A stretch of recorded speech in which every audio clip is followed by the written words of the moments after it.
Selamat pagi, kita berjumpa lagi di penghujung hari di minggu ini.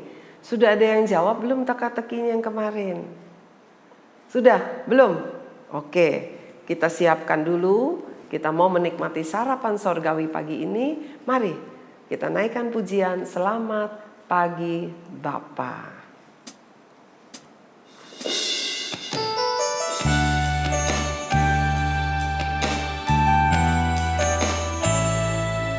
Pujian ini dinyanyikan oleh adik-adikmu dari TK ya, TKA dan TKB. Pagi Yesus, selamat pagi Roh Kudus. Terima kasih atas anugerah-Mu. Semangatlah berlalu.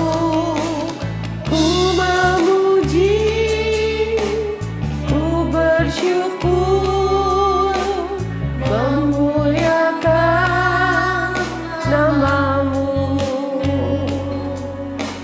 Allah Bapa, Putra, Roh Kudus, terima kasih. Kita berdoa. Tuhan, terima kasih buat cinta-Mu yang sangat luar biasa. Pagi ini kembali kami telah dipersiapkan untuk menikmati sarapan sorgawi. Tuhan, terima kasih. Begitu besar perhatian-Mu kepada kami.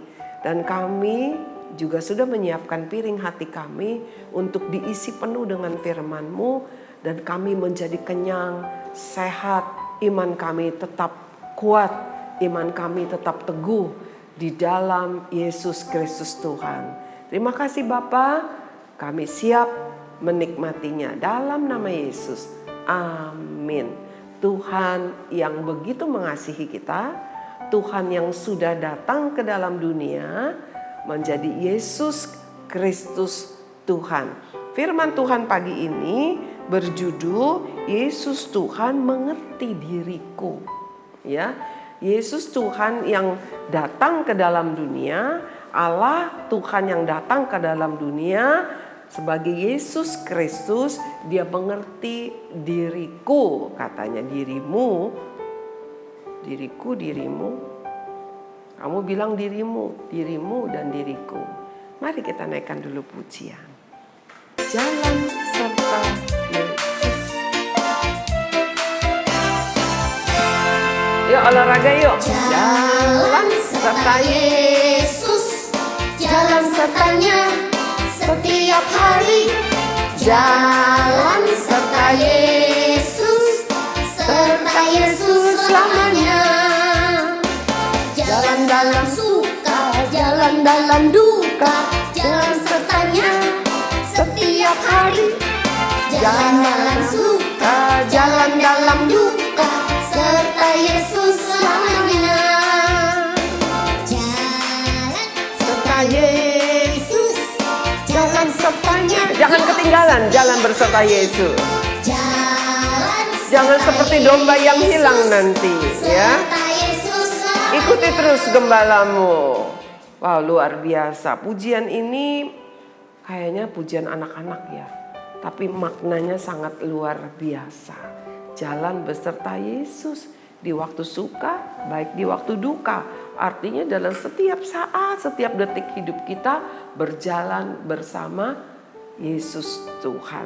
Firman Tuhan pagi ini diambil dari Ibrani pasal 4 ayat yang ke-14 dan 15. Sudah buka kitabnya? Oke, Ibrani pasal 4 ayat yang ke-14 dan 15. Demikian bunyi firman Tuhan. Karena kita sekarang mempunyai imam besar agung. Ya, kalau masa dulu imam besar itu pendeta, bapak gembala di sebuah gereja. Dulu bapak gembala di dalam bait Allah, ya. Jadi kitab Ibrani, suratan Ibrani mencatat demikian, karena kita sekarang mempunyai imam besar agung yang telah melintasi semua langit, yaitu Yesus, anak Allah. Ya, jadi bukan lagi imam besar, bapak pendeta, bapak gembala, manusia, tetapi Yesus sendiri yang menjadi gembala kita, yang menjadi imam kita, menuntun kita untuk mengenal Tuhan yang hidup. Yesus Kristus Tuhan, Anak Allah. Baiklah kita teguh berpegang pada pengakuan iman kita. Karena kita punya gembala, kita punya imam besar agung yang bukan manusia, tetapi Allah yang menjadi manusia, yaitu Anak Allah Yesus Kristus Tuhan. Sebab itu kita teguh berpegang kepada iman kita, jangan goyah lagi katanya. Ya, sebab apa? Yang menjadi penuntun iman kita adalah Allah sendiri yang sudah datang ke dalam dunia. Bukan lagi manusia, bukan lagi nabi, bukan lagi rasul, tetapi Allah sendiri yang sudah datang sebagai manusia untuk menuntun kita, membimbing kita, melintasi langit katanya. Karena dia dari sorga, ya, bukan melintasi Sumatera, melintasi Jawa, Pulau Jawa, melintasi benua, bukan. Dia melintasi langit. Dari sorga dia turun ke dunia, ya, untuk menjadi manusia supaya apa? Supaya kita bisa mengenal Allah, supaya kita bisa dibereskan dosanya, dilunaskan dosanya. Ya, kita baca ayat yang ke-15. Sebab imam besar yang kita punya bukanlah imam besar yang tidak dapat merasakan kelemahan-kelemahan kita. Wow, luar biasa sekali. Rupanya Allah yang datang menjadi manusia, ya, disebut dengan Anak Allah, yaitu Yesus Kristus Tuhan. Dia menjadi imam kita, menjadi gembala kita, bukan hanya sekedar datang lalu menjadi gembala, tetapi katanya dia bukan gembala, bukan imam besar yang tidak dapat merasakan kelemahan-kelemahan kita. Kalau saya jadi pendeta, ya, saya punya jemaat. Kalau jemaatnya enggak cerita, kalau jemaatnya tidak ada di depan saya enggak bisa tahu apakah jemaat saya hatinya senang atau hatinya susah. Saat ini anak-anak, murid-murid siswa-siswi SKBB yang ada di rumah, kalian bisa lihat saya lewat YouTube ini. Tapi saya nggak bisa lihat kalian. Karena kita bukan live, ya, bukan siaran langsung lewat Zoom atau lewat Google Meeting begitu. Jadi saya nggak bisa lihat kalian. Saya tidak tahu apakah kalian saat ini hatinya sedang susah, tidak enak badan, atau justru sedang sukacita. Atau rasanya bosan dengerin sarapan sorgawi. Gak ada yang bosan, ya. Semua semangat, saya percaya. Saya tidak bisa tahu. Karena saya manusia biasa. Saya tidak bisa melintasi langit. Kalau saya jalan, saya tidak bisa menembus tembok. Saya kalau mau keluar dari ruangan ini, saya harus lewat pintu. Ya, buka pintunya, ya. Tetapi Allah yang datang ke dalam dunia menjadi Yesus Anak Allah itu, dia telah melintasi langit supaya kita kenal dia, supaya dia menjadi manusia juga, sehingga dia bisa merasakan kelemahan kita. Jadi waktu Allah yang datang ke dalam dunia menjadi manusia, sama daging kita. Dia lapar, dia haus, dia merasa kedinginan, dia kehujanan. Loh, kan dia Tuhan. Iya, tetapi dia datang ke dunia menjadi manusia, benar-benar sama dengan manusia, supaya dia bisa merasakan apa sih kesusahan manusia. Apa sih kelemahan manusia? Nggak bisa menembus tembok, jalan bisa capek, kerja bisa capek, bisa sakit, bisa lapar, bisa haus, bisa hatinya sedih, bisa hatinya marah, ya. Itulah Sebabnya dia harus menjadi manusia supaya dia bisa mengerti susahnya kamu dan susahnya saya, kelemahannya kamu dan kelemahannya saya. Kita mengucap syukur loh, kita punya Tuhan yang mau menjadi manusia supaya ngerti keadaan kita. Sangat mengerti. Ya. Kita lanjutkan lagi firman Tuhan. Apa sih perbedaannya? Kalau Allah yang kita sembah menjadi manusia sama seperti manusia yang kita panggil di dalam nama Yesus Kristus Tuhan, lalu apa perbedaannya dengan kita? Kita baca lanjut lagi. Ia telah dicobai, ya, ia telah dicobai hanya tidak berbuat dosa.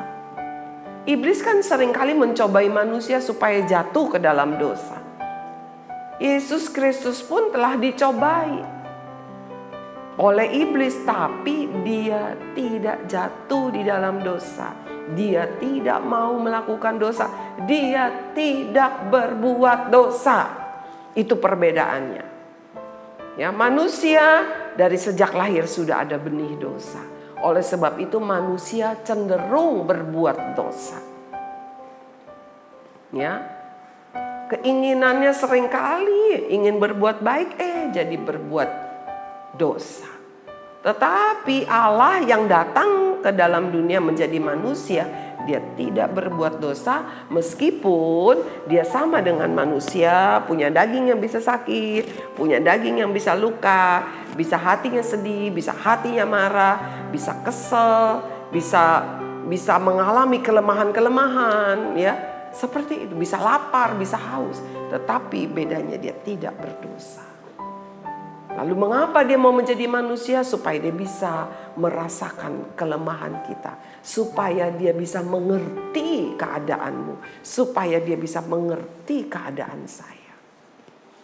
Dia bisa mengerti kenapa saya marah, dia bisa mengerti kenapa saya sedih, dia bisa mengerti rasa sakit gigi, dia bisa mengerti rasa sakit ketusuk paku, bahkan dia lebih lagi.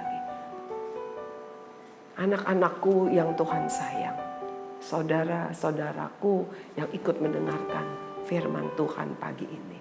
Di dalam dunia, kita sebagai orang yang percaya kepada Tuhan Yesus, kita tidak pernah sendiri. Kadang-kadang orang di dekat kita tidak mau mengerti bagaimana kita sedang lelah, tidak mau mengerti bagaimana hati kita sedang susah. Tetapi ada satu yang mau mengerti, bahkan sangat mengerti, bahkan dia tahu kelemahan kita tanpa harus kita ucapkan. Dia sudah tahu, yaitu Allah yang menjadi manusia, Yesus Kristus Tuhan. Jangan lagi merasa sendiri. Dia mengasihimu, dia mengerti dirimu, dia peduli kepadamu. Mari kita naikkan pujian. Yesus sayang padaku.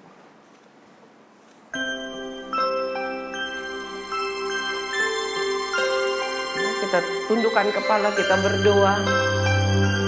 Jangan hanya anak-anak saja di rumah, tapi mari setiap anggota keluarga ikut mendengarkan ini. Naikkan pujian ini. Meskipun lagu ini seolah lagu anak-anak, tapi ini adalah kebenaran firman Tuhan. Dia panggil kita. Amin Tuhan, terima kasih. Yesus sayang kepada saya. Yesus sayang kepadamu. Dia tahu waktu engkau menangis di dalam hati. Dia tahu waktu engkau sakit hati. Dia tahu waktu engkau khawatir. Dia tahu waktu engkau susah. Dia tahu engkau kesulitan keuangan. Dia tahu segala-galanya tentang dirimu. Dia tahu waktu engkau merasa berdosa. Dia tahu waktu engkau merasa dibenci. Dan dia mengerti, dia mau menolong. Dia mau memulihkan. Mari katakan, Tuhan, jamah aku, sembuhkan hatiku, sembuhkan hidupku.